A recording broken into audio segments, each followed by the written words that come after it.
Good evening and welcome to tonight's council meeting. I'd like to call the meeting to order. First thing I'm going to ask for is agenda changes. Mr. Mayor, no items to add to the agenda, but we would ask that item number 3 be moved before item number 2 under new business, just because we're going to ask Mr. Foraker to weigh in with some thoughts as well, and just to be respectful of his time. Okay, council, you good with that? Yeah. Well, we'll move on to public forum. If anybody is here wishing to address the council this evening, I'd like to open up for that at this time. Please step up to the podium, give us your name and address, ma'am. Okay. Susan Crable, 921 Ridge Drive, Halstead. Can I talk about any subject? You have 5 minutes to talk about whatever you'd like to talk Okay. about. I have less than 5 minutes, so good.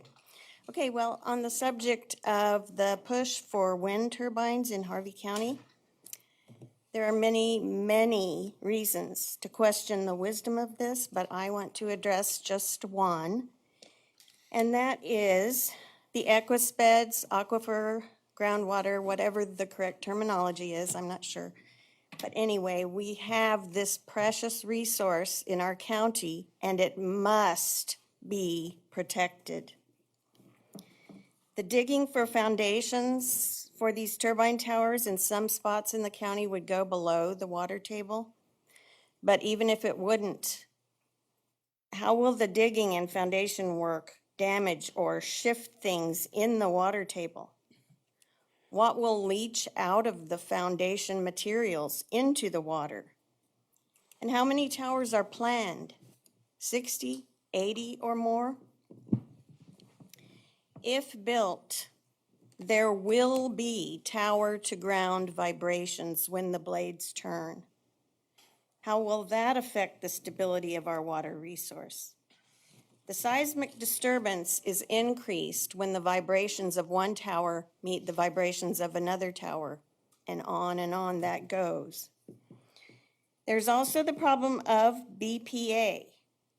As the blades erode, this plastic goes into the air, and then it settles in the soil and can damage crops, animals, our groundwater. The BPA does not remain encapsulated in the epoxy that supposedly makes it safe. So I understand that this is county's decision, but I hope you have serious concerns. As a citizen, I am asking you to do what you have legal authority as government officials to do to protect the water for your constituents. If these turbines go up in Harvey County, it will be a detriment to the city of Halstead. Thank you. Thank you.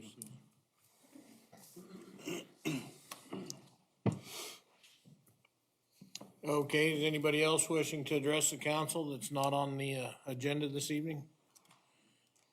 Okay, we will close the public forum and I'll move on and ask for the approval of the consent agenda. Mr. Mayor, having reviewed the consent agenda as submitted, I would make a motion to approve it. Second. Have a motion and a second to approve the consent agenda. All in favor say aye. Aye. Opposed, same sign. The consent agenda stands as approved. Under unfinished business tonight, we have one item that we tabled until tonight, and that was the Imagine IT Services Agreement. Did you bring us back additional information from them, Ethan? Yes. So specifically in regards to the firewall question, our firewall is currently under an existing agreement, which is why it was checked in the basic services, but not in the additional services. As periodically we would upgrade the firewall, they are, would ask us to sign new agreements for either 1 or 3 year terms. Then that gets billed out and then basically credited back on our invoice. But we do have a firewall in place right now, and they'll continue doing that under our current agreement. Did get some clarification.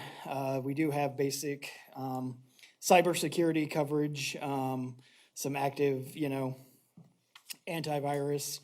things of that nature. They do offer a more robust package. That's that Security Shield Essentials. You guys all know, as you have city email addresses, you've probably seen like the emails from Sophos, so we do actually do ongoing training. Some of that is, even though that's not checked, it's under the basic services and then it's checked elsewhere. And then we were able to confirm off the quarterly billing that the price reflects basically what our price has been since July. The monthly one we've had, that 436, is our 365 applications and Outlook subscriptions, and that's always been monthly. So there's that cost as well on top of the new monthly price. But again, that monthly price basically is what we have been paying since that price increase last July. Again, as we discussed, it probably is, we've been, with this company for 3 years, time to look and see what else is out there, at least go to bid or proposal, just with our existing IT changes and switching over with the dark fiber. Recommend continuing with Imagine at least for the next year. And then that gives us time to prepare and find vendors to go out, because we've also had several vendors in the past that we most likely would not ask to be our vendor when we switch to Gilmore. So / Imagine. Other than that, if there were any other questions I missed from last meeting, please let me know. But I believe that was the major ones that I had written down. What's the term on this contract? 1 year. 1 year. Yeah. It'd be till next April 1st, basically. And how much longer do we have our firewall? Through April, we would get new agreements because we'll get new firewalls as part of that dark fiber build out. Right. Our firewalls are basically at end of life with the support. So Do we have to, We'll be seeing that coming back on. When that goes away, we'll see that added to our monthly bill. the way they explain it is we'll actually get pay for it upfront, almost kind of like how cell phones run now. Like pay for it upfront, then they're going to credit it back on that monthly invoice that you paid Okay, for it upfront, which is kind of a unique way to bill it, but it comes out. I mean, mathematically. okay. do we have any HIPAA compliance things that we have to do with EMS right now, or is that No, that's all handled through state? separate. Yeah, it's kind of CGIS 2, and that is for like above and beyond. If you're, I mean, I asked them specifically, if we have a data breach, are you guys saying like we're completely kind of in the cold and you're just, and they said, no, I mean, we'll come in and things of that nature. It's under their extra policy, they guarantee you have 10 hours that they don't even bill out on a data breach response. But in that situation, we're going to be engaging our liability insurance, and they're probably gonna, drive that train as far as but they said obviously they would come in and help integrate the back, make sure the backups got restored, and would work with the insurer to make sure that, the networks came back up as soon as they could. It's basically like adding, the security essentials is adding an additional component. I'm sure at some point we're gonna be asked by our cybersecurity insurance. I mean, there's been some recent hits in Kansas municipalities that have made the news of breaches and cyber. To get that coverage, they're requiring more and more, so like multi-factor authentication is going to be forced. It's not gonna be an option anymore. So, Our additional liability coverage on that, is that through K-Camp? Okay. and we pay very close attention when they give us our renewal of what they're gonna ask for us to stay compliant with that coverage. Is our liability higher with fiber optic? No, that's just speed, so. Yeah. Change anything. So we're looking for an approval on this contract tonight, right? Yeah, You had some questions, and you're satisfied with your answers? He answered those questions, yeah. Well, with that, Mr. Mayor, I'd make a motion to approve and authorize city manager to sign partner agreement renewal with Imagine IT for managed IT services and support for 1 year. Second. Have the motion and the second to approve the Imagine IT Services Agreement for another year. All in favor, say aye. Aye. Pose same sign. That will carry. Let's move on to new business. And item 1, Main Street Extension, slough crossing options. A lot of people interested in this topic tonight. Looks like Mr. Harlan Foraker will be presenting this evening. hey, I will You want to lead it off? We did basically, tried to encapsulate it in the agenda memo. This is a drawing provided by the Little Ark Drainage District that just kind of shows the difference. The top drawing, if you will, is what the plans were for the low water crossing that Harlan put in, and basically all of our permits, to my knowledge, have been approved to proceed with that. LAR just believes there's some efficiencies, and Harlan could probably talk more hydraulically what those would be, to put in a box culvert, and then what it looks like as far as potential delays, if we would want to do a box culvert as opposed to multiple concrete pipes. Thanks, Ethan. Mayor and council and staff, Harlan Foraker with Certified Engineering Design in Wichita. I just wanted to give you a brief overview where we're at, and then, yes, talk about the slough crossing options there so that you all are aware there, because I think it's good for you all's involvement and kind of know where we stand with this. But at this point, that first letter that I'd given you a copy of is the letter of approval from the Corps of Engineers for the crossing. We jumped through their hurdles and got that approved just earlier this month here in February.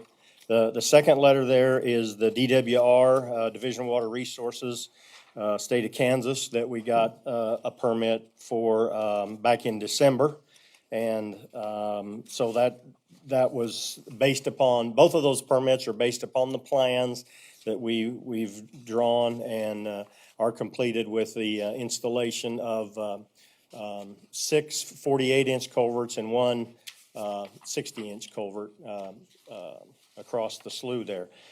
Just a little bit of background here for some of you that may not recall. I needed a little bit of refreshing myself, but if you recall, we came to you several months back, about the size of the structure that we were going to be required to construct as a result of the published discharges that come down through the Halstead Slough.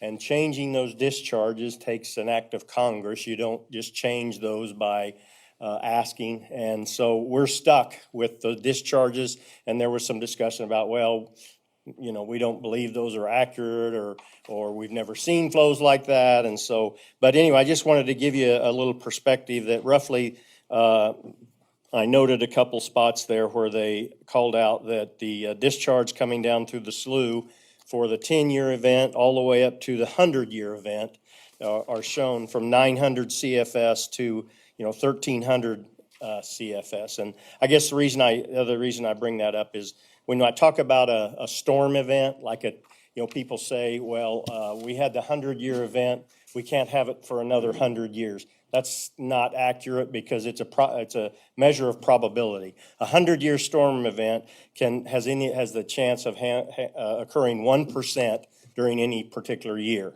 Okay, so we could have a 100-year event today, and we could have another one next week. It's just a percentage and probability. And so I guess the reason I wanted to share that with you is because we then pared down the size of the structure, knowing that the structure across 10th and Chestnut is simply a double 8x3. And to give a little perspective, how flow can be carried is directly related to the size of opening of the structure under wherever the water's trying to go. So that's roughly 48 square foot of opening. What we have proposed is roughly 92 square foot of opening with our pipes under Main Street that we're proposing. And so then I gave you the other sheet there that shows a little bit what's upstream. We have a bridge under 803 Halstead Road there, which has an area of opening of 300 and some. It's humongous. And then the box under Chestnut, and then the box downstream from us at 805 under Hertzler Road is about 224 square feet. So we're kind of tucked in the middle of there, but we're at 92 right now because we are designing that to be overtopped on occasion. I hate to call it a low water crossing because you envision a low water crossing out in the middle of the country somewhere where, every time it rains, the water runs over it. But this won't be that frequent because, again, like I say, you're going to have 6 48-inch pipes and one 60-inch pipe. And the reason for the 60-inch pipe is the Corps of Engineers requires us to maintain the stream bed through these drainage structures. They want to see that silted in, and they want to see that because if there isn't any aquatic habitat, any creatures in there, they want them to be able to transverse through there in a water or environment or a mud environment or whatever. So that's why we put that one in the middle there. So anyway, the next page there, number 7, is just a picture of what the big box would look like, and then our alternative is the next page where we show putting those pipes. That's the plan sheet on page 8, showing those pipes across Main Street there, and then we would be placing poured concrete on the upstream and downstream side, so it would be well protected from erosion and that sort of thing. We did have riprap placed downstream and upstream of the pipes, but the Corps of Engineers frowned upon that. They want it to be more natural. I hope doesn't create a scouring problem, because as water flows through, it boils and rolls, and, that can create scouring downstream at your upstream ends. But in order to get it approved, that was one of their criteria that they want us to follow. Then I think in mid-January, Ethan was contacted by the Little Arkansas River Drainage District wanting to review our plan. And so we sent that to Mr. Mayfield, that's right. And he came back with a sketch that I show there on sheet 9. And I got to give him credit. He's a better drawer than I am. That's a nice sketch there. So that was his concept. And then on page 10, then he gives a perspective of what he perceives the comparison between the two are. He essentially came back and said he'd like to see 3 8-foot wide by 4-foot tall boxes in there that has an area of opening of 96 square foot of opening. So very similar to our area of opening. And so the proof or that the burden, I guess, though, is that we have to demonstrate to the Division of Water Resources that it has our hydraulics changed as a result of either one of these structures. Our burden is we can't raise the 100-year flood elevation by 0. We can raise it by we cannot raise it, I guess I should say, because you're required, we're in the floodway, you're required to have a no rise in there. And so our pipes, we sized them such accordingly, and the size of or the elevation of the road over the top, such that it would cause a no rise in the 100-year elevation. And the fact that they approved our permit demonstrated that they agreed with what our hydraulics told them.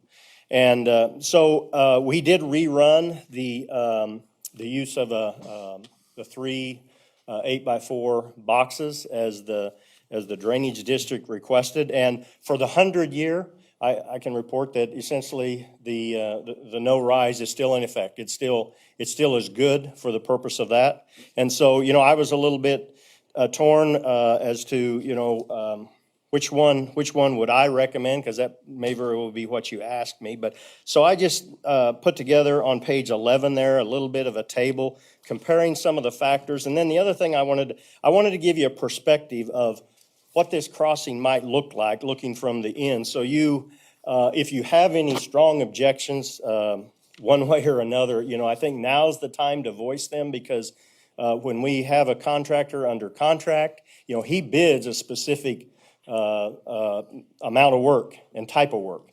And so if we're going to change something, once we're under a contract, it's going to result in a change order, which will cost the project more money. But anyway, I'll go through the table here in just a minute, but just wanted to give you a perspective. I just happened to be driving down Mays Road, and these 2 top pictures there, that's the perspective. Now, there's only 2 pipes shown there. I hope you understand. There'll be 7 pipes there, but that will be what the end treatment and the slope will look like. if you trying to get it in your mind. And then I just added that other concept there that, that's what 4 pipes look like. So, we're going to have 3 more there that are going to be, and they're going to be much larger than probably what those are shown there.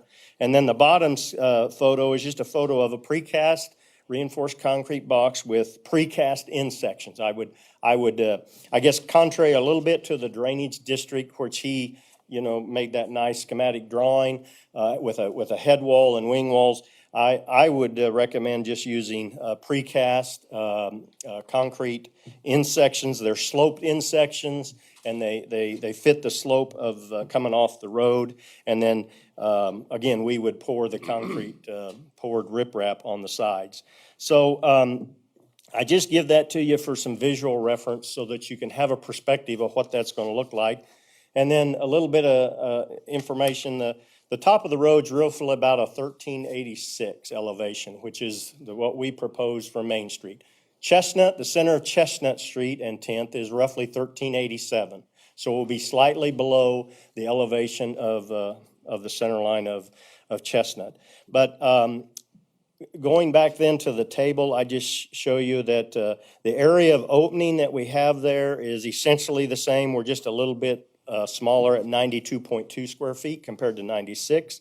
Now, the width of this drainage structure with the pipes is going to be 62 feet wide from edge to edge, to give you a little perspective.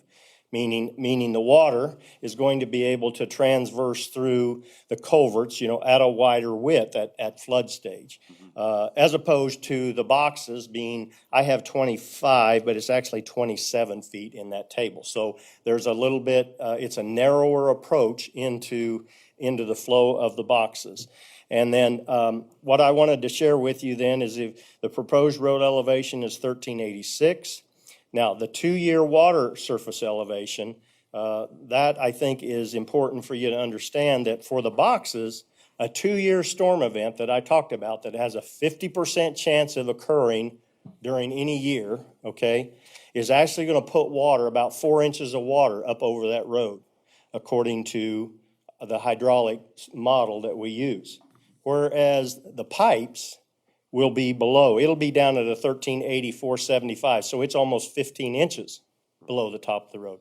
And the only reason I can justify that, or I think verify that, is that box opening is only 27 feet wide. We're providing a much wider opening, spacing those openings out over a wider area. I think that flow can be passed through under Main Street at a lower level, okay?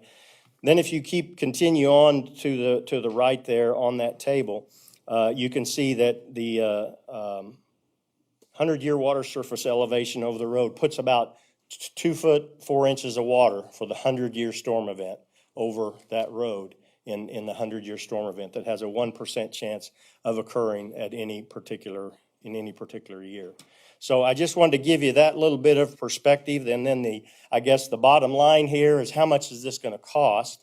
And so we contacted a precast pipe supplier. They also build precast boxes. And essentially the materials for the pipes is about $137,000. The materials for the box is about $184,000. So there's a difference there in these two options. And just before I came here tonight, I had one contractor looking at it and trying to give me an installed cost. And they're a little reluctant to give an installed cost without the actual bid being in process. But for comparison purposes, the material cost is what, about $47,000 difference. The boxes cost $47,000 more. And I think Mr. Mayfield recognized that. He knew that was going to be an increased cost. But an installed cost for the pipes is around $225,000, including materials, around $225,000. And then the installed cost for the boxes has been estimated at $260,000. So installed, even though the material cost is more, the installed cost, there's probably a little more work and effort required to install the pipes, about $35,000 for the box over the pipes. So with that in mind, those are some of the information I wanted to share with you so that you could, I guess, make an informed decision. I mean, whatever your wishes are, I mean, if you wish to do the boxes, you think that's more aesthetically pleasing or something, I'm all ears for taking your direction. What was his reason for bringing up the boxes? Well, I should mention one thing. A lot of times when you get into a, multiple pipe situation, they get concerned with debris getting blocked upstream. The bigger clear opening you have, the less likely is if a limb's coming floating down the creek or the drainage way, that it's gonna hang up. Okay, so that could be one of his concerns. I'm not sure, I don't know if I don't recall that he actually explained what his concern was. He just thought he had a better idea. So, I'm happy to listen to him unless you know. I say that was largely one, of just, obviously, flow allowing more through, if you will, or bigger, less chance of hang up, on the upstream side. And then just ongoing maintenance, it's a lot easier to look into a 4x8 opening than a, 48-inch pipe in their estimation. And so they also felt flow-wise, the 7 pipes might result in more turbidity, or I don't know what the correct term would be. Turbulence, maybe? Turbulence, yeah, just that, because you have, it trying to get or hitting the space between the pipes, as opposed to that. But again, talking with Harlan, there's, Well, one thing that comes to mind is the throat for this, when the water's coming from upstream, hitting the front of this, you're 27 feet wide. And on the pipes, you're what, 68 feet wide? 62 feet wide, yeah. So there's that difference. You're gonna have to develop some sort of throat or something to channel that water back into a narrower. You're gonna have to funnel it in.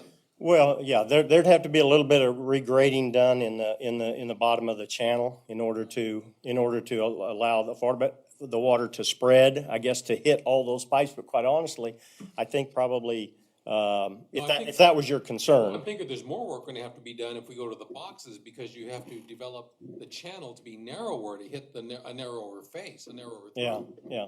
Well, that area, that width of opening down at 27 feet, I don't know. The upstream box, again, two 8x3s, that's, 16, 17 feet wide. Okay, so yeah, it's gonna have to flare out a little bit to hit the 25-foot opening, but yes, it would, more than likely, the low flows are gonna be carried in the 60-inch pipe that's in the center. But then as the flow raises, it's gonna spread out into the side bank areas and then start utilizing the other pipes. Now, if we decide we wanna go box culverts, what do we do? I mean, you're not gonna do this for free, are you? Well, I mean, we Design just work. have to evaluate the boxes. They're precast again. We'd probably have a little more time in redoing the plans, yes. Right. Here's my question. Let me address the elephant in the room. Every time we turn around on this Main Street extension, something comes up in the 11th hour that slows us down, whether it's an archaeological dig or somebody throwing a wrench into this crossing. How long is it gonna take to reapply for our permits and get them? Because we're approved right now for these round culverts, correct? Yes. And how long is it gonna take to get these rectangle culverts approved? I would say possibly, well, we've got to redo the plan. We got to redo the plan for the box culvert. So that, I'm gonna say, that may take us like 30 days to do that. And then, I think the turnaround from DWR and the Corps, they've kind of indicated maybe 1 to 2 weeks. So, Well, and I guess my point to the matter is, we have an approved set of plans now. You've already said in 100-year, or you mentioned a 1-year event, that we could potentially have water over the road with the box culverts that the 7 pipes are gonna carry. yeah, that is one thing that I would say. According to what I'm seeing here, the box could put water over the road more frequently than as compared to the pipes. And really, and somebody correct me if I'm wrong, and maybe you can weigh in on this, Pat, upstream from that, in the city of Halstead, how much of a chance do we have for carrying large logs and timber down that slough? And most of it's probably gonna get caught on Chestnut before it gets to this one, so. So with time being of the interest to get this project off the ground, and the fact that we already have everything approved, and the fact that this option is gonna cost more money, I'm inclined to forget about going forward with Square and staying with the plan that we have.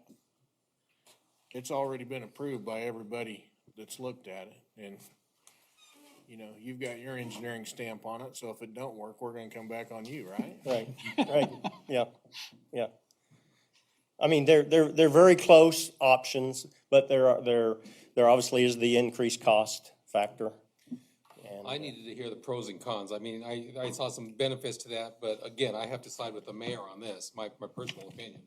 We're ready to run. Yeah, I agree. Because, I mean, if we move forward with the concrete pipe, I mean, we're basically about ready to go out to bid. Right, right. I'd say in the next 1 to 2 weeks, we could be, I mean, we're finishing up a little bit on the Walnut Street. We're trying to combine that into this so we can get bids for both at the same time.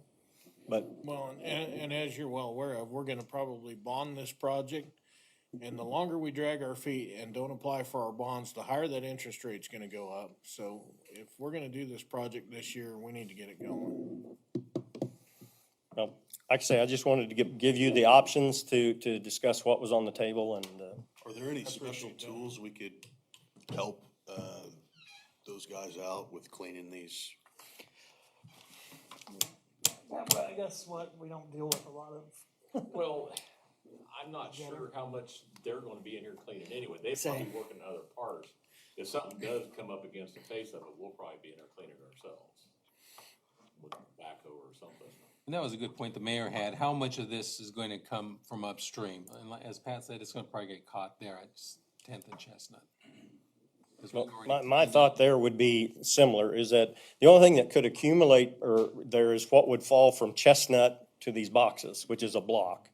And, you know, I guess if that could be monitored so that you don't have any large limbs or trees falling into the creek, I wouldn't think there'd be a whole lot of additional maintenance to be done there. Yeah, and most of the maintenance, yeah, to that point would fall to the city as its infrastructure underneath our road. The LAR, basically has some jurisdiction because the Halstead Slough is classified as the unnamed tributary to the Little Ark, so it falls in that watershed area, so.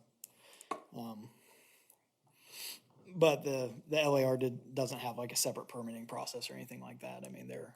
They kind of rely on the Division of Water Resources to look at our plans and our permit application, and we do have their approval, so, since December, so. Say, since we do have a good working relationship with the LAR and they've obviously done services for the city, we wanted to at least present their opinion of what they would like to see. So do we need a consensus here or a motion? I think a motion would probably be better to proceed with the plan as drawn. Well, if there's no more questions or discussion, Mr. Mayor, I'd make a motion to approve the Main Street crossing as per the submitted and approved engineering documents. Second. Have the motion and the second to approve the, Slough Crossing Main Street, as it has been submitted. All in favor, say aye. Aye. Those same sign. There you go. Everybody bring a shovel tomorrow, we'll start digging. I'll be there. Next, under new business, ambulance purchase. Actually, Oh, yeah, we're gonna switch. I got a note here to do that. Next on our agenda under new business will be the 10th Street asphalt overlay. Thank you, Mr. Mayor. Just kind of as noted in the packet, when we went through and were reviewing before signing and submitting, noticed that there was a 3-inch asphalt overlay for 10th Street, basically from Leslie Lane. Basically 10th Street that's unpaved would have a 3-inch asphalt overlay put over it. That was part of that price tag and work that we approved. Obviously, I don't think it was the intent of the council to authorize that work. We didn't catch it kind of on the first because we knew we had added the Cedar Drive and just the oil price has been volatile, so the price point really didn't jump out at first as being over what we expected since we added some more work trying to get all of our slurry seal done. But that being said, I guess Harlan, in full disclosure, we haven't really sent this for formal engineering or anything for Harlan. I just asked that maybe he weigh in with his 30,000 foot view from an engineering perspective of I mean, at $100,000, there is risk when you don't know what the formal base of the road is like. I mean, 10th Street's been there for a while. It's had rock added, throughout that lifetime. It's been driven in. It's probably formed some sort of base, but there could be, potential pitfalls, and I'll let Harlan and Pat, who are much more knowledgeable, talk about kind of the pros and cons if the city would want to do it.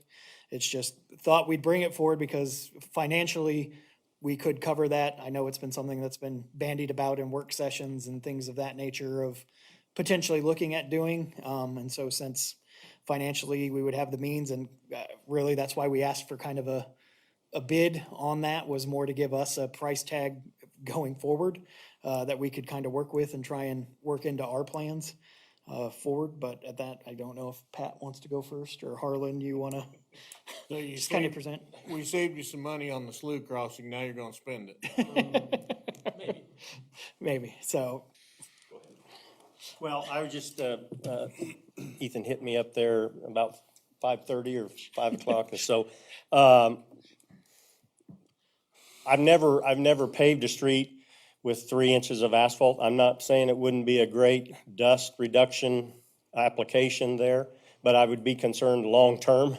I don't know, I know there's a lot of residential traffic. I don't know how much truck traffic there is on that. I don't know how much, the leg company uses that for deliveries and that sort of thing. But, and there's no doubt that base is probably at times as solid as any base that you might build. Of course, it would need to be shaped up and that sort of thing.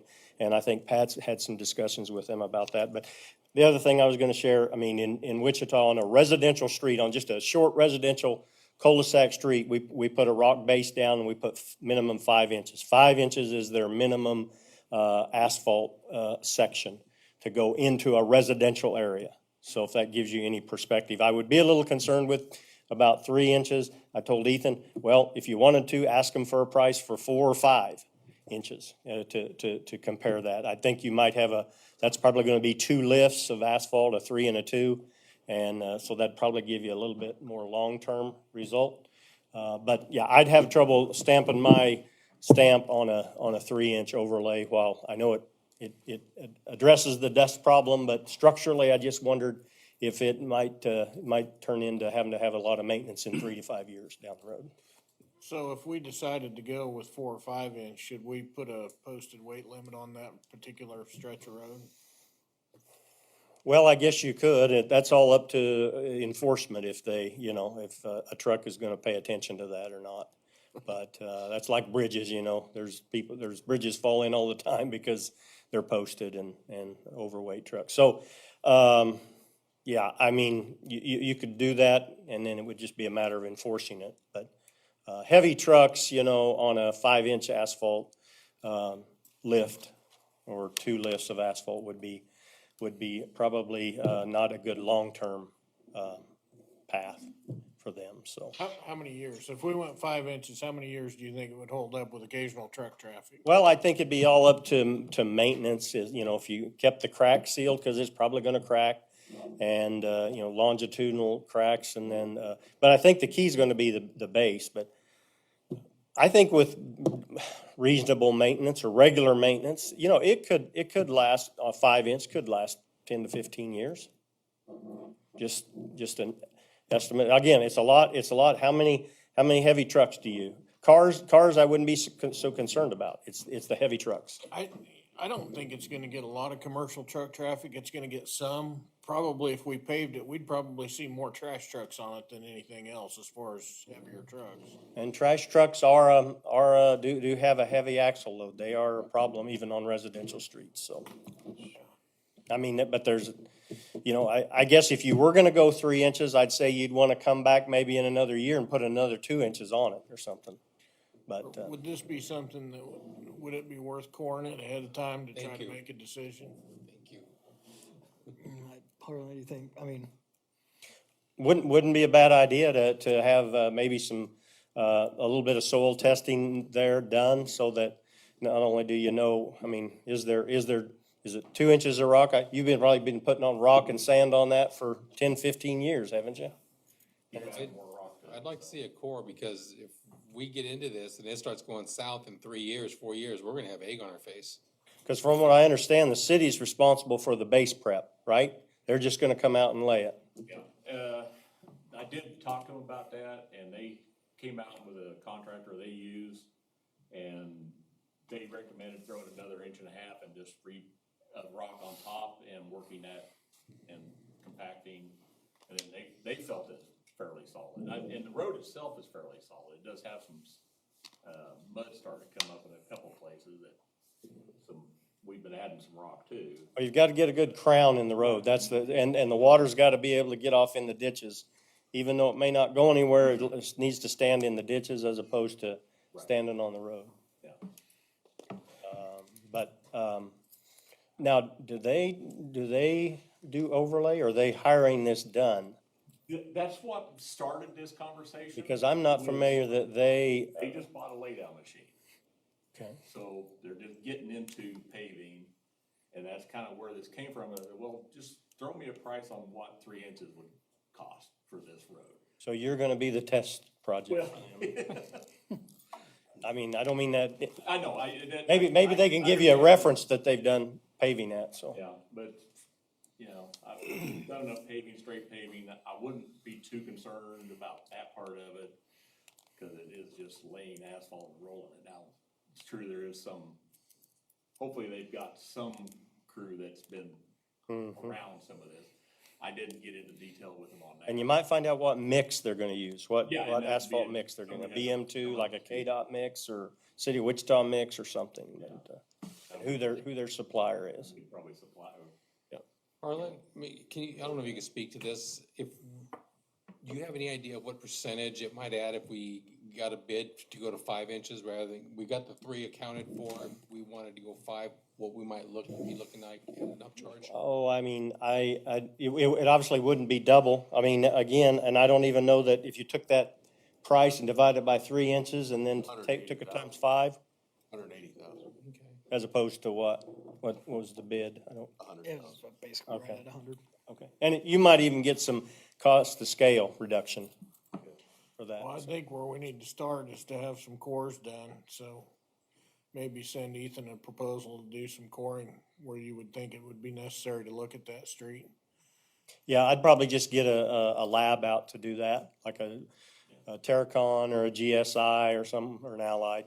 They could come out, take some soil samples, give you a recommendation. Give us a recommendation. Personally, I would like to see that go in. I'd like to see 10th Street paved. We have a lot of residents on the south side of town that are using 10th Street. As Josh pointed out, they don't want to go past the high school or the school zone if they don't have to. It keeps that safe and they can come into town that way. Well, we get a lot of complaints on that road when it starts getting rough and we don't get enough moisture to grade it, so. If we have the money, it's worthy of doing that project. I think there'd be a lot of people happy, but Gotta do it right. Yeah, My, I agree. my thing is, in lieu of doing it right, I'd like to see, could we even consider going 5 inches right at the beginning? Would there be enough in the budget? Do we have enough funds to do this? We can, I think if we're doing it, it's not gonna get any cheaper. It's always gonna get more Yeah. expensive. we'll make Ethan sharpen his pencil and find the money. If it's gonna be done, I'd like, my opinion, I'd like to see the 5 inches go down at the beginning. I didn't want to move forward. I mean, even though it's still 100,000, and yeah, it was the first time a trash truck turns on it, and suddenly we've got Peels up. to Inch 3 deep. holes. Yeah, so it needs. inch deep asphalt tire tracks like Halstead Road has sometimes. I mean, there's some definite pitfalls from. That's my opinion. I'd like- What's a rough charge for getting a core done on that? Oh, I would think for a couple $1,000s, you could have several cores taken on that. Yeah. I think we need to start there. Yeah, I'm gonna say we split in South Central, acknowledged that, it wasn't submitted, so we have the separate to, sign the contract and move forward on the actual patching and slurry seal, and we can get some more data and then bring this back to you all if that's the consensus. And you might ask them how long they would warranty, if this is one of their early projects in the laydown process. Ask them for a warranty, so. See if we can cost share that with the adjacent developers. Well, I say, the other benefit, or just in this general area is Harvey County, as they, do Halstead Road south of 36th. They are going to build out that interchange from 10th. So it's, right now it's dirt basically against the shoulder of the road. They're gonna build an apron, it'll be asphalt. So another advantage of us looking more seriously about that is if the county's kind of engaging in that, which helps move that transition so people aren't skidding and dragging, the loose material out into the asphalt, which has its own concerns, that we could just go along and take advantage of that too, so. Okay, everybody satisfied with that subject? Thanks, Harlan. Well, we will move on. Next thing is an ambulance purchase replacement. That means you're up, Andy.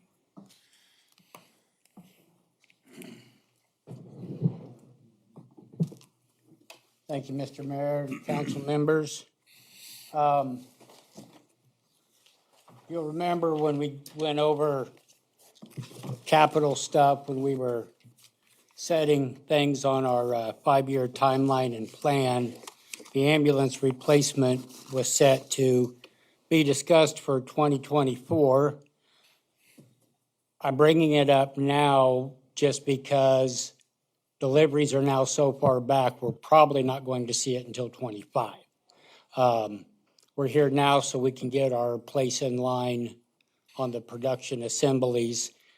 I did send out 4 bids. 2 came back, no bid. And then I did get 2 bids back. I got a bid back from Osage Ambulance and a bid back from American Response Vehicles. You guys have my slight breakdown sheet. I did not provide you guys copies with hundreds of pages of things. They are available if you do want to look at them.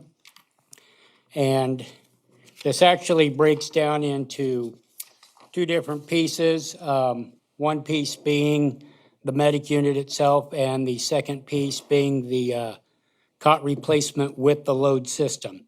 There is no radio on here, as we did get the radio in the grant this year, so we already have the new radio coming in that would go into this vehicle.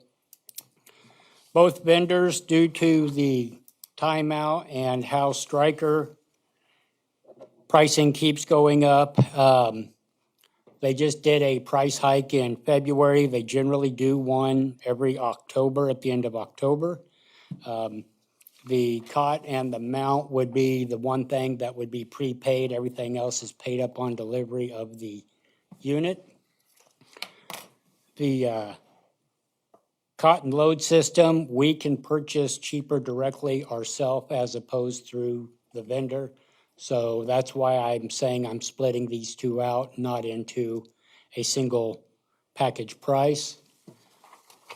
We will be replacing the unit we got from Sedgwick. I know you guys over the last 2 council meetings have seen billing come through on several things that had to be done with that. We have spent right at $7,000 on that truck since October. It is the one that's the Chevy Duramax. That box has already been replaced 3 times on chassis. It has outlived its remount status. So we started this process last August, I believe, down at the EMS conference where we had several of the vendors there so we could start getting ideas. I'm not the only one that worked on this project. Doug's been involved in this project along with one of our medics and one of our EMTs that run a lot of the calls. So we sat down and we spent several hours going over things. We invited one of the vendors to come in, walk us through the process, because every ambulance I bought has always been a demo. This is the first time we actually drew it out to what is going to work for us, not what do we work around somebody else's design on. We also took out quite a bit of cabinetry because I've learned over the years if there's a cabinet there, people seem to think things need to be in that cabinet. Everything now has an expiration date on it, even a box of gloves. So if we don't need to be carrying it, there's an inventory management, and we are working on trimming cost on that. We're putting the new inventory system in that's going to track expirations and usage. So we're not keeping so many things there that we're not realizing is there that's expiring, and we're throwing a lot of stuff away due to expiration dates. Most of that stuff, an expiration date does not hurt. However, the State Board of EMS, when they come in and inspect, if it's got an expiration date, it's a hit. So with the bid coming out of Osage, I did ask both companies bid. I did ask them to list exemptions or exceptions to their bids. Osage came in with 18 exceptions. Several of those exceptions I do not have an issue with. Part of the exceptions that they did, I do. They did move some of the cabinets around from where we put it, where as you're going in the side door, there's a cabinet right there in your face as you're walking in. We wanted to keep that bulkhead wall clear for ingress and egress of staff. They moved the refrigerated cabinet right into that doorway there. 8 of their exemptions were that we did not need the drain holes on the exterior compartments, as their compartments were designed just to be swept out. The AEV truck has a drain with a self-closing baffle on all the exterior compartments. I can tell my staff to inspect every compartment after a call that's any moisture related, but you guys know as well as I do to get them to walk through every compartment and make sure they're wiped out and dry. I'm not so sure that would happen. The other deal, the other exception is this unit does have an additional condenser. The AC system's independent from the chassis system on the patient compartment. If you know the last 3 or 4 summers we've had, we seem to be going longer and hotter. We're wearing compressors down, trying to run one system. So that is part of the price increase. We did add the second condenser system on the truck. They do not carry the condenser system that we spec'd out to integrate with the box and the lighting. Theirs would just stick there and the lighting would have to go around that exemption.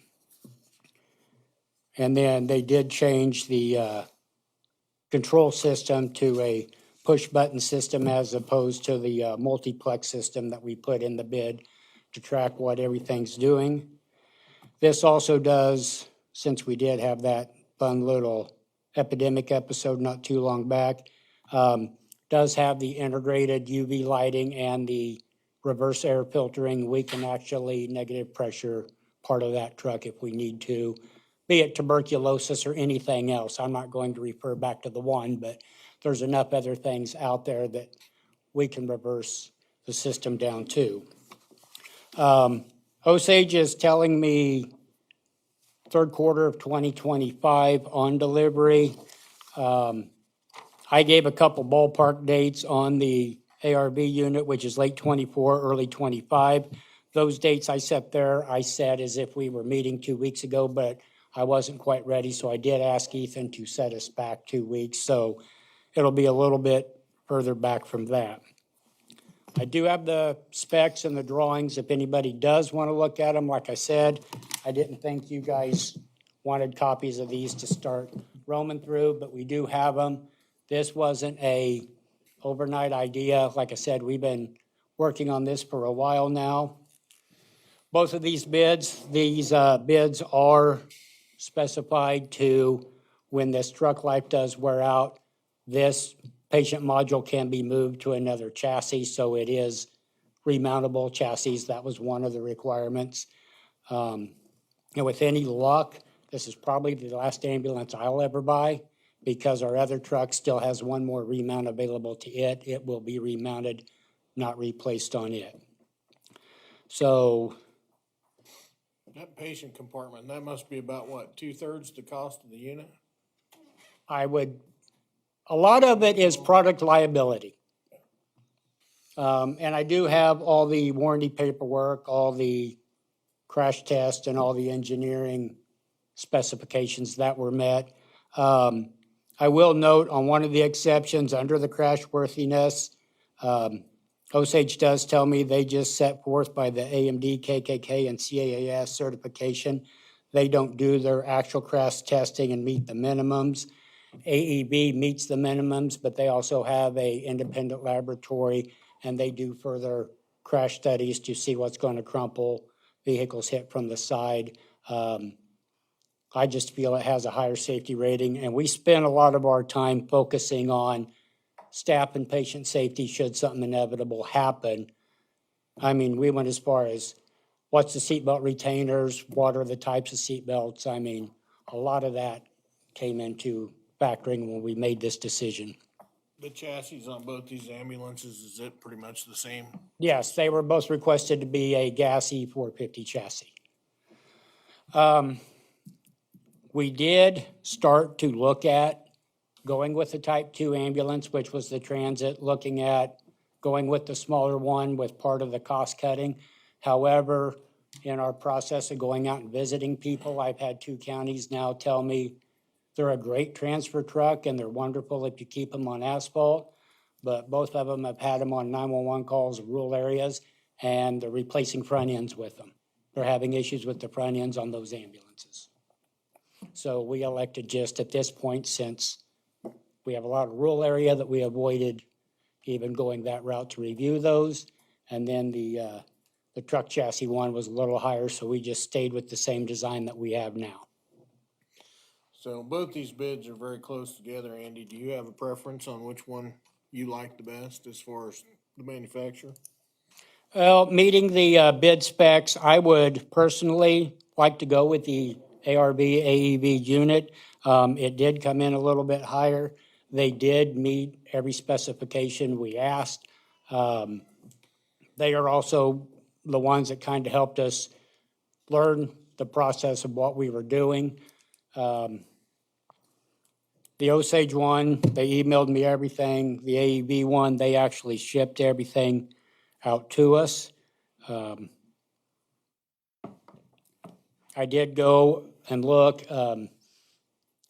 in the last, correct me if I'm wrong, Tim, but in the last 5 years or 7 years, Sedgwick County's bought 12 trucks from you guys, or close to 12. I've got it in the book, but Butler County, Sedgwick County are both running those units there.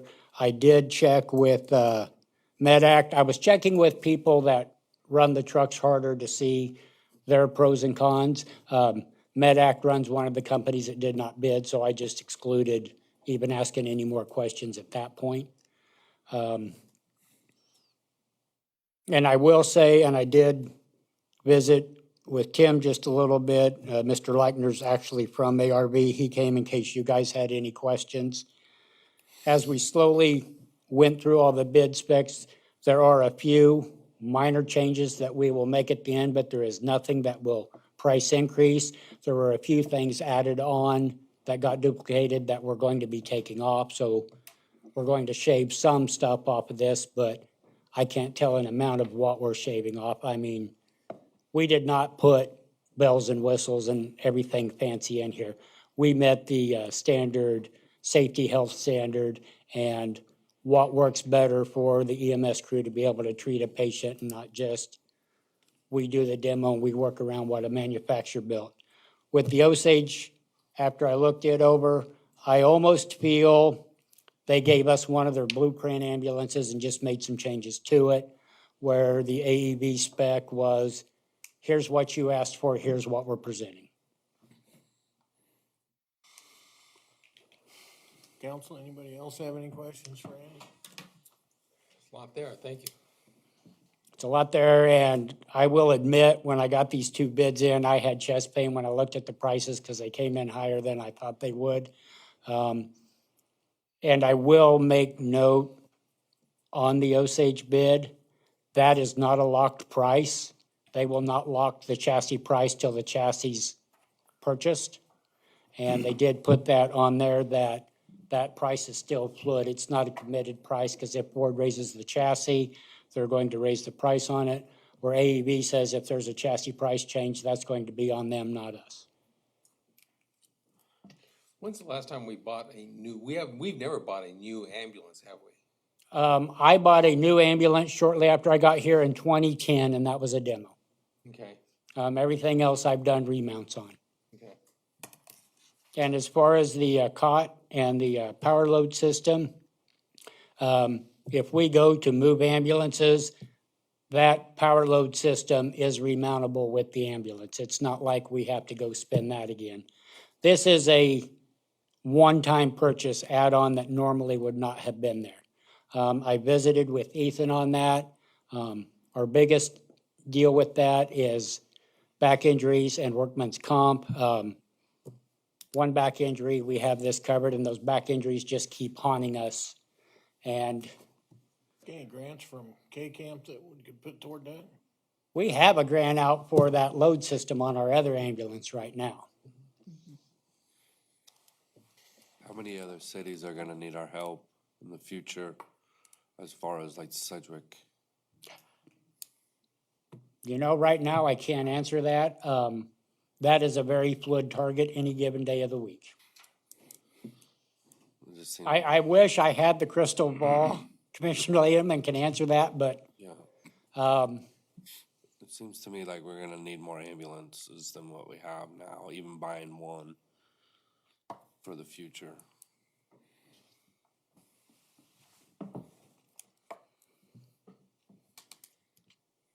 and I mean, should something inevitable happen down the road like that, when we took Sedgwick, part of that contract was we acquired all their equipment at that time, so there is always that potential of, I mean, you don't know what you're getting, you get what you get, which is what I'm going through right now with that Duramax truck. It's haunting me, but I did find out that was kind of a pre-maintenance issue. I learned a little more about that truck, where Are you gonna make that stretch another 2 years? we're going to cross our fingers and hold our breath and pray. I really hope so. I hate to leave it sit and run our other truck and mile our other truck, so I've got it split between shifts, but it's not the one that gets hit the hardest. How many miles on that? I believe it has 53 or 54,000. With an ambulance, you're talking more hours than miles. How many years do you usually get out of these, you think? I will usually run about 12 to 15 years before I remount. Oh, Yeah.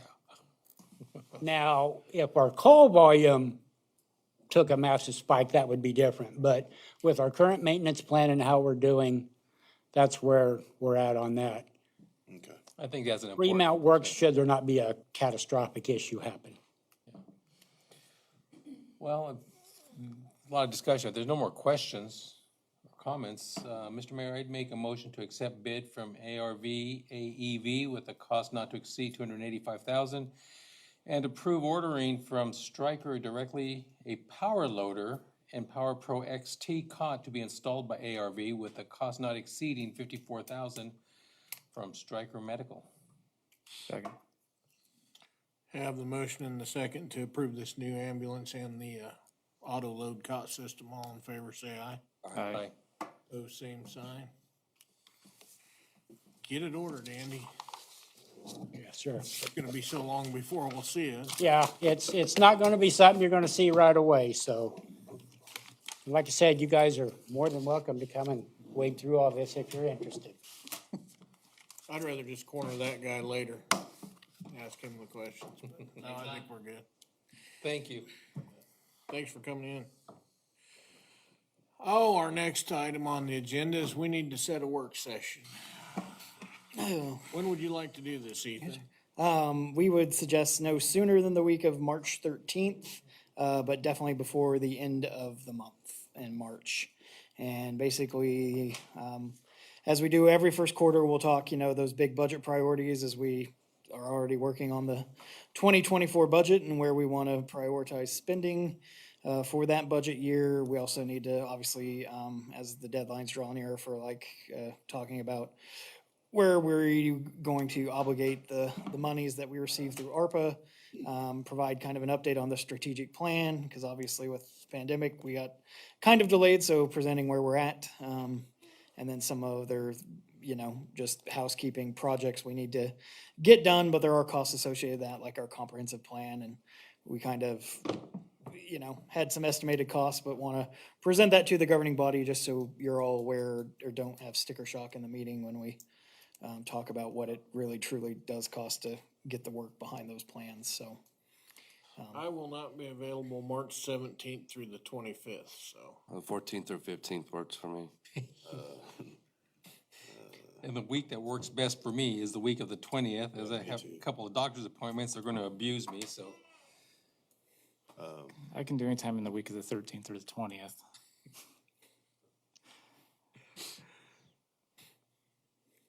I oppose the 22nd. Yeah, that'll be fine. How about the 16th. week of the 6th? Anybody good for the week of the 6th? Please, he doesn't really want it that early. Oh, I'm sorry. I'd say, if that's what's gonna work for the majority, we can try and get it there. That would we work might better for me. pull some stuff. How about the 8th? The week of the 13th, I can't do.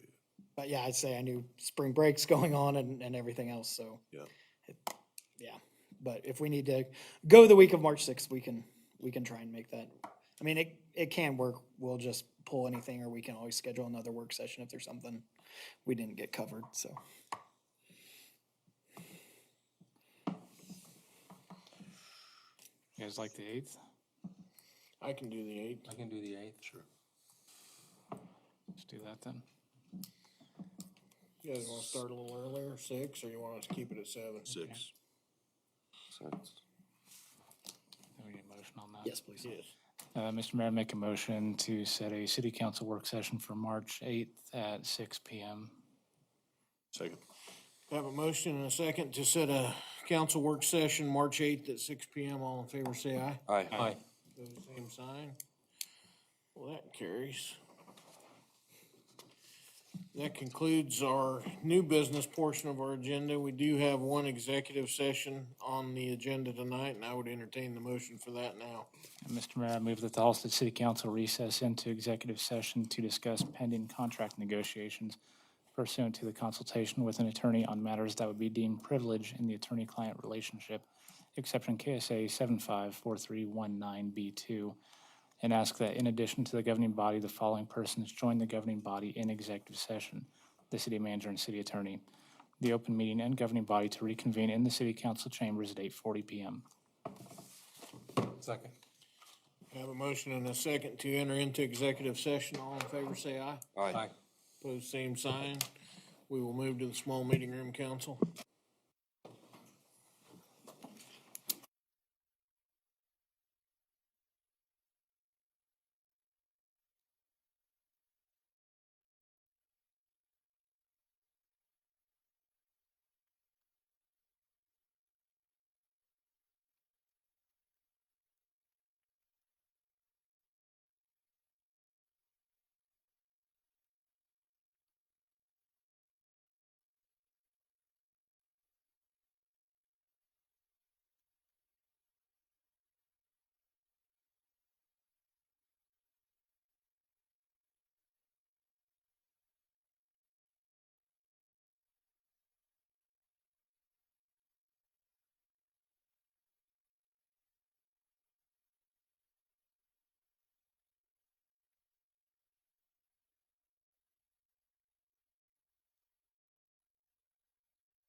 We are back from our executive session. Is there any action to be taken as a result of? Seeing no movement from the council, we'll move on to the last section of our agenda, and that's the report section. We'll start with governing body comments. Tonight, I'll start with you, Derek. Oh yeah, I encourage everyone to rely on your neighbor, not your government. That's all I gotta say. Sounds like you're trying to get out of work. Josh? I don't think I can top that. So. I do have one. Ethan, the other day, we saw each other in the barber shop, and I was in there earlier and came back when you saw me. But while I was in there on the earlier visit, there was an elderly gentleman who got out of the chair, clad with his walker, had to walk to the south end of the block so that his family member could then walk him back to his truck in front of the barber shop. My question is, when do we have curb cuts slated to happen? We did not schedule any for the west side. I know we didn't, Yeah. I'm throwing this out. I see this poor old guy out there struggling to get to his vehicle, his family working with him to get him to his vehicle. I thought, I gotta bring this up on Monday night, so do what you can. Okay. Rudy? It was real good seeing a lot of folks out enjoying the baseball diamonds and everything else, just enjoying the real nice weather we've had over the weekend, and looking forward to more of that. It was a very nice day today. I got my pre-emergent down, so my dandelions won't be blown into my neighbors' yards this year. That's all I've got, so we'll move on to Ethan for the city manager report. Recently, we've been following several pieces of legislation that potentially will affect us. Just there's some issues like potentially seeing the extraterritorial jurisdiction, or that 3-mile kind of ring around cities, if you will, be taken away as far as what the city could weigh in on in terms of future development or having some say in how that area is developed. There's some interesting proposals concerning sales tax. Obviously, anything that would exempt that 2% local Harvey County tax would significantly affect one of our revenue streams. So we're watching all those, especially as now any of the bills kind of moving forward or going to the opposite chamber. So just very busy time keeping up with that. I did meet with Sedgwick's administrator, just had some tentative discussions kind of on the future since we're in that last year, the EMS agreement, and talked about kind of the current agreement. And we plan to have some more discussions, so I'll keep you apprised of those. I just wanted to mention that we are doing the Dragon Grant program this year, and those will be reviewed as far as any applications we have had submitted. At that first meeting we have in March on the 13th, the city has actually only received 2 applications so far, so any businesses that would be eligible for that, so anyone that basically didn't receive a Dragon Grant last year in that downtown business district, I would highly recommend applying if you have a project. Other than that, staff have been working on just annual reports like the EIA report on our gas system, our monthly seed grant updates. We also had meetings with our IT company, Ideatech, on the fiber project. Met with the developers on Main Street. Also, as you saw some emails in the last couple of weeks on some vandalism and then a sewer main issue we had. So that is largely what has been taking up time in the last couple of weeks for us outside of normal everyday business. So that is all I have. Anybody have any questions of Ethan or his report? As far as the Dragon grants, like, do we check to see that those are completed? Like, what, I mean, my concern is the chiropractor building not being finished, painted. You know, maybe we could reach out. I don't know. Okay. And then the other thing, you know, we spend money on things and then it seems like we have to wait forever for like the K's project and stuff like that. Do you have any idea when that some of that stuff's gonna come around? Yeah, the K's project hopefully should be getting finalized and ordered. I know they kind of, you know, originally when K's came in, they were only talking 2 pieces of equipment. Then with applying for the seed grant or the learning center doing that, the Ks, I believe, have done some additional fundraising. They're actually getting all 5, so the whole set. The one issue that unfortunately was ran into is originally the contractor didn't, said they could be able to be, put directly into the ground, no sort of ground cover. They changed, so that inflated the price of the project. So they're now raising those funds, but hopefully, talking to Carrie, that should be ordered into the week, and then I think it's like a 12-week, delay. I'm hoping we'll get our bleachers, very soon, because that basically, I think they turned that back to us end of December, early January, if I'm not mistaken. So we're still waiting on delivery of that. And does Grant have proper support? Cause it's gonna be March and he needs support, getting all that ready. This is like huge time. Yeah, we will definitely I know prioritize, you've been shorthanded, so. that project, and have talked to Grant about bringing in seasonal earlier than we normally do. While we're discussing projects, when are they gonna get started on our sign out here for the I was just gonna say that. city building? The plan is for it to be here next week. Cool. So, they did reach out and I need to send them, they wanted 4 or 5 different images to preload to it. So when it was hooked up, it was actually running something. And then they'll train my staff and me on, how to do the programming and stuff, and we can get events back up there again. You send them my picture, I can just, I can if you want me to. We can even do a video of you just waving. I'm really excited about that. council, anybody else have any other questions or anything you wanna bring up? If not, I would entertain a motion for adjournment. So moved. Second. We have a motion and a second for adjournment. All in favor, say aye. Aye. Aye. Opposed, same sign. We stand adjourned. Thank you, council.